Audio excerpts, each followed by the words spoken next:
naitwa Protas Wanjira Wafula, ninatoka Chenjeni, natoka Kapchai constituency. Shukuru sana watazamaji wangu kwa kufuatilia kilimo mambo leo. Mimi vile nimewaelezea, kando na kilimo wa kuku, niko na ng'ombe hapa ya maziwa, niko na mbuzi, niko na bata, na pia niko na sungura.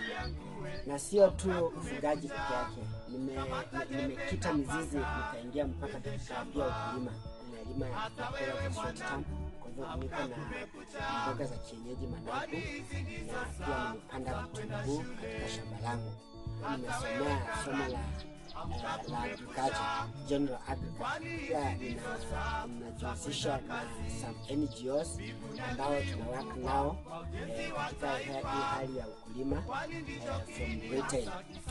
Tunafanya kazi nao pamoja, nao pia wananisaidia katika maono na mawaidha. Watazamaji, hii ndio incubator, kifaa ambacho kinazalisha tunaangua mayai.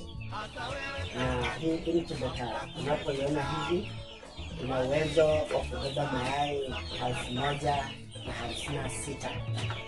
Kwa hivyo hapa ndipo tunaanzia safari yetu ya ufugaji wa kuku. Unaponunua mayai unakuja, na kabla haujaweka haya mayai katika kifaa, lazima uchunguze vizuri kuhakikisha kwamba haya mayai yako sawa. Kuna mayai ambayo yanakuwa yamekaa muda mrefu zaidi ya siku 7. Haya mayai ukiyaweka katika kifaa hiki hayataweza kuakuliwa. Hii tank ndio unaiona hivi, iko na maji, na maji yanayokaa hapa ni maji ambayo ni baridi, yanatoka hapa yanaingia hapa ndani, kwa sababu huko ndani kuna besheni nyingine inayokuwa na maji, na hayo maji yanapochemka ndio yanaleta joto katika hiki kifaa, na yanaleta joto ambayo inawezana. Kuna kiwango cha temperature ambacho kiko hapa kuonyesha kwamba humo ndani kunahitajika joto kiasi gani. Sasa hii mashine yenyewe inajicontrol, inaitwa automatic.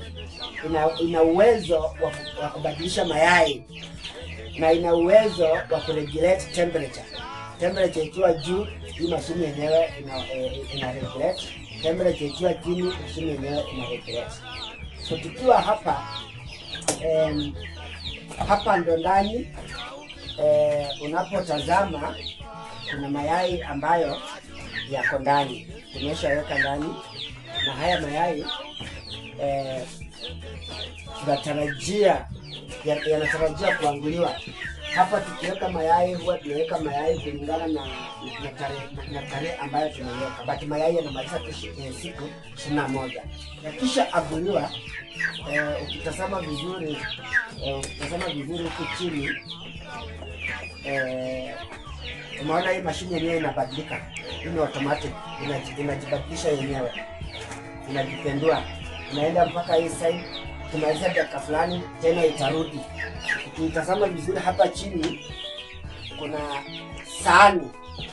Hii sahani iko connected na stima tena mahali pengine, na hii sahani ndio iko na maji. Sasa haya maji yakitoka hapa yanakuja mpaka hapa. So hii ya baridi ina act kama coolant. Wakati joto inakuwa mingi, maji baridi yanakuja hapa na ina reduce heat. So hii maji moto ikiwa hivi, ndio unaona ya kwamba mashini hii stima ikiweza enda, ina uwezo wa kukaa masaa 6. Ndio sasa ihitaji tena joto. Stima ikipotea, hii mashini ina uwezo wa kukaa hivyo masaa 6. Kwa hivyo stima ikipotea, hii mashini iko na mashimo kadhaa, na haya mashimo yako hapo karibu 10, yako huu upande na yako huo upande mwingine. Kwa hivyo haya mashimo pia yanasaidia for good aeration. Kama ndani kuna joto mingi sana, inatokezea mahali hapa, excess heat inatokezea kwa haya mashimo. Lakini sasa stima ikipotea, kwa sababu imepotea na hatutaki heat ipotee ndani, to maintain, kuna hizi rubbers ambazo zinafunga haya mashimo hivyo. Tukisha yafunga hivyo, hii mashine itakaa 6 hours. Lakini stima ikirudi na tunaanza kufungua haya mashine. Tunafungua haya mashimo ili kuruhusu joto jingi litoke nje. Wakati mwingine stima inaweza potea hata siku nzima, lazima ukuwe na backup juu chanzo kuu cha kufanya hii mashine ipige ni moto. Kwa hivyo iwapo umeme umepotea, mimi niko na backup ya generator. Na generator yangu nimeiunganisha, inaweza operate the whole compound. So stima ikipotea, niko na generator standby, na pia niko na solar ambayo iko enough. Hapa sasa mmeona mayai yakisha aguliwa, tunaanza sasa, tunaenda another step inaitwa brooding. Brooding ni mahali ambapo unaweka vifaranga na unahakikisha ya kwamba mahali hapo pana joto la kutosha, kwa sababu kuku zikisha anguliwa, ukisha kuwa na vifaranga wanatakana joto. Sasa hapa ndo brooder yetu. Kuku zetu zikitoka hapa, zikitoka kwa incubator zinaingia hapa saa siku moja. Na unapoangalia hapa kuna taa. Hizi taa si za kawaida. Hizi taa mnazoziona ziko na joto la kutosha. Ukiziangalia ukifika hapo zinapeana joto kama vile joto lake liko sawa na vile kuku angekuwa amefunika vifaranga. Nawalishia hapa, nawapea chakula na vyakula za madini yanayostahili na madawa. Wakimaliza mwezi mmoja, hawa kuku mkiwaona hivi, hawa wako mwezi mmoja. Nataka kuchukua huyu kuku wa mwezi mmoja, atanipea shilingi 250 kwa kuku mmoja. Na hawa ni improved kienyeji, na niko na F1 Saso. So niko na breed karibu 3 hapa ambao nao wafuga. Hawa wanataga mayai, na hii ni breed ya Saso. Nimebreed mimi mwenyewe, na ndio ninataka kuzalisha hayo mayai. Nilikuwa na hiyo breed mingi, kwa sababu sasa hii ndio katika kitengo cha ufugaji, hiyo ndio sasa kuku ambao wanataga mayai mingi na wana uwezo pia wa kustahimili magonjwa wapo na walinda vizuri na mnaisha vizuri. Ni kuku wachache tu, lakini wanataga mayai mengi sana. Kwa hivyo vile mnajua hiyo incubator ni vigumu kupata mayai safari moja ambayo yamejaza hicho kifaa. So naweza pata labda msururu wa kwanza nilipata mayai kama 500 nikaweka. Nikakuja tena nikatafuta mayai mengine labda 500 baada ya wiki moja. Kwa hivyo wakati kuku zinaanguliwa zinatoka siku tofauti. So wale wa kwanza wakitoka ninaweka ile brooder ya kwanza ambayo ninaonyesha. Wale wa pili wakitoka tunakuja hapa. Sasa ukiangalia hawa ni wa wiki moja na wiki 2. Ukiangalia huu upande kuna wale wadogo ambao ni wiki moja. Kwa hiyo kona wakubwa ni wa wiki 2. Kwa hivyo hawa wakisha toka hapo, wakimaliza mwezi mmoja, hawa kuku watakuwa wamefika kubwa, hawatahitaji tena joto. Sasa ninaweza watoa nikawaleta katika upande huu, na feeding yao itabadilika, kwa sababu hawa saa hii wanakula chakula ambayo inaitwa grams ama chick start. Sasa wakisha toka hapa nitawaletea, sasa wamefika umri wa kuanza kukula madini ya kuwawezesha wakue kwa haraka. Kwa hivyo nawapea chakula ambayo inaitwa growers. Kuku akizaliwa tunawaanzisha na grams. Grams zinasababisha kuku kukua mkubwa haraka na kuwa kwa sababu iko na madini ya kutosha. Kwa hivyo wakisha toka hapa ninawaweka katika upande huu, na ndio unaona wale wenye wametoka huku. Ukiangalia katika upande huu tuko na kuku tofauti ambao wako. Huyu amemaliza mwezi mmoja, kwa hivyo huyu hahitaji taa ambazo zina joto. Nitamuuza shilingi 300. Na kuna wale wenye wako wakubwa sana. Naona kama huyu kuku ukimshika ni mdogo, lakini ukimshika akona zaidi ya kilo 1 uzito, kwa sababu ya chakula ambacho anakula. Na ukimwona hivi huyu kuku ako tu na miezi 3. Tofauti na kuku wa kienyeji. Huyu ni improved, ni crossbred, na pia feeding yake iko standard. Huyu kuku akimaliza 4 months inaanza kumlisha sasa chakula ya layers. Atakuwa anaanza kumtagia mayai. Na kuna kwa na challenge, unaona kama huyu ako na ugonjwa. Kwa hivyo anatakana aende katika chumba cha matibabu. Tuko na katika ufugaji wa kuku lazima ukuwe tayari na madawa, lazima ukuwe tayari na vyakula vya kutosha. Hivyo tukiwa hivi, ukiangalia hii nyumba yangu iko complete, iko mpaka na mahali pa kuweka dawa, naweka madawa yangu ya kutibu kuku. Ni rahisi sana upate kuku wanakufa kama umeweka katika matibabu yanayotosha. Katika huu ufugaji lazima ujue vile una maintain. Ukiangalia hiki chumba kina nafasi ya kutosha ya kupumua, upepo inaingia mzuri, kuna nafasi nzuri pia ya kuku kutembea. Sasa kuku, kitu ya kwanza uhakikishe maintain usafi, na pia umezipea madini yanayo vyakula vinavyotosha. Kwa hivyo kwangu huwa nazipea chakula, unazipea chakula asubuhi na jioni. Unaanza kuzimaintain. Si ati tunazipea vyakula kila wakati, kwa sababu hizi kuku zinaweza kula mpaka usiku. Kwa kwangu niko na compound ya kutosha. Nimeweka nyasi, na hizi nyasi nikiachilia hizi kuku, nikisema tu nisiachilie nje 1 hour, mimi sihitaji kutafuta slasher, na slasher compound yangu. Kuku huwezi weka tu kwa nyumba yoyote. Tuko na sawdust hapa chini. Hii sawdust ndio inasaidia katika nyumba ya kuku, lazima kuwa na sawdust. Sawdust inaweza act kama source ya kuleta heat, kwa sababu kuku wakati mwingine zikikanyaka chini kwa floor zina hizi baridi, na hiyo baridi inaleta magonjwa mengine. Kwa hivyo tu kuku zinaweza hara mahali popote.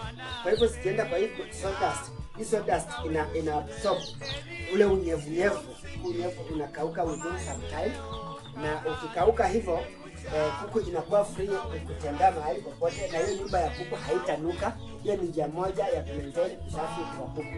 Sawdust kwa mkulima inakusaidia, kwa sababu ikitoka hapa itakuwa iko na mbolea ya kutosha. Kama mkulima hautashughulika kwenda kununua mbolea, leo unatoa tu hapa sawdust, unapeleka kwa shamba, na uko na mbolea katika shamba lako na madini ya mkulima. Hii sawdust inaenda mwezi mmoja na tunabadilisha. Ingawa inakubalika kutoa baada ya wiki 2. Baada ya wiki 2 unaitoa. Lakini kama umeweka size ya kutosha kutoka chini, size ya kutosha, ina uwezo wa kukaa mwezi mmoja na unabadilisha. Hiyo mwezi mmoja ukishabadilisha, unakuja una disinfect hii nyumba tena. Ningependa kuambia watazamaji wangu ya kwamba nina maono yaliyo makubwa kwa ajili ya ufugaji huu wa kuku.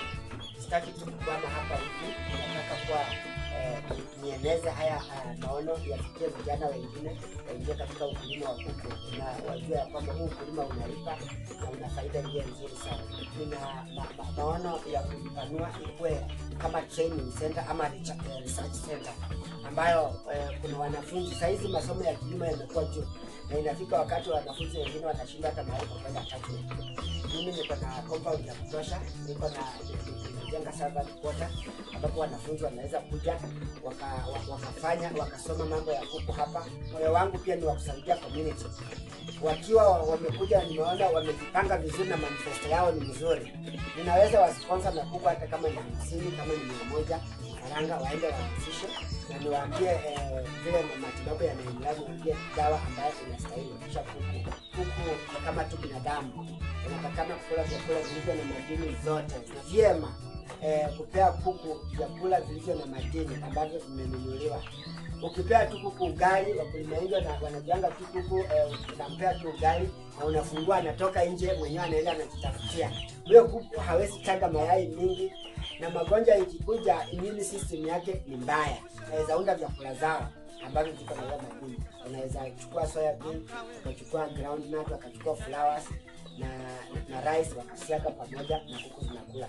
Ama unaweza zipea sukuma na cabbage. Maji ni kitu cha maana. Wao wanasema maji ni uhai.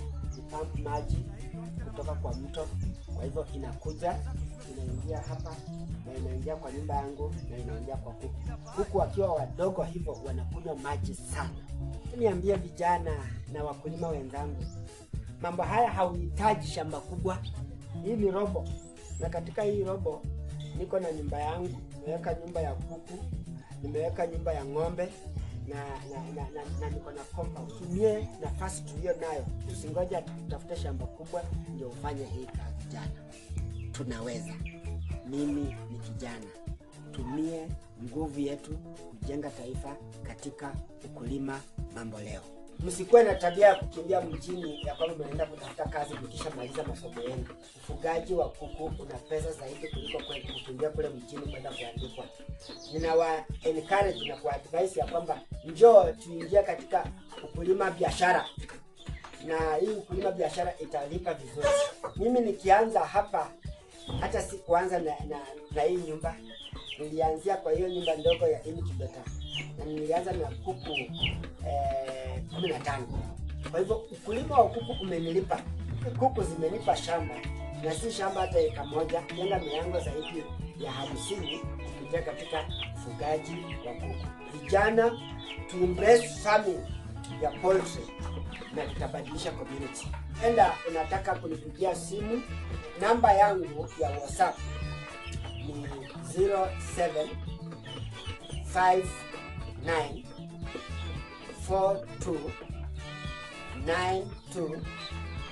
0759429212. TikTok utatafuta tu mtu anaitwa Aleko. Facebook utatafuta mtu ambaye anaitwa Prince Protas Wafula. Nenda kuambia hivi jinsi katika tunaweza kutumia hii mtandao social media kubadilisha maisha yetu na kukuza biashara yetu kama marketing. Unapata wewe uko na followers zaidi ya 5,000. Badala ya kusambaza chuki, badala ya kusambaza video zisizokuwa na masomo yote katika jamii, unaweza tumia hiyo platform kwa advertise kazi yako, na hiyo kazi ka market, na hiyo mafunzo ikafikia watu wengine na wakaanza kubadilisha jamii. Kwa hivyo ninawaomba ya kwamba tutumie mitandao zetu vizuri kutangaza kazi zetu ambazo tunafanya, kando na kueleza uchuki na mambo yasiyokuwa mazuri katika jamii.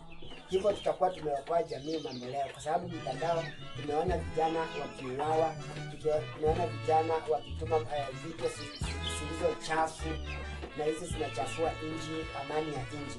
Lakini kama sisi wote tunaweza kuwa tunataka kujenga nchi yetu na tuseme wacha tutangaze ukulima mambo leo, ukulima biashara, basi tutakuwa tumesave hii nchi mahali pakubwa, na tutakuwa tumeokoa community yetu kama GNC.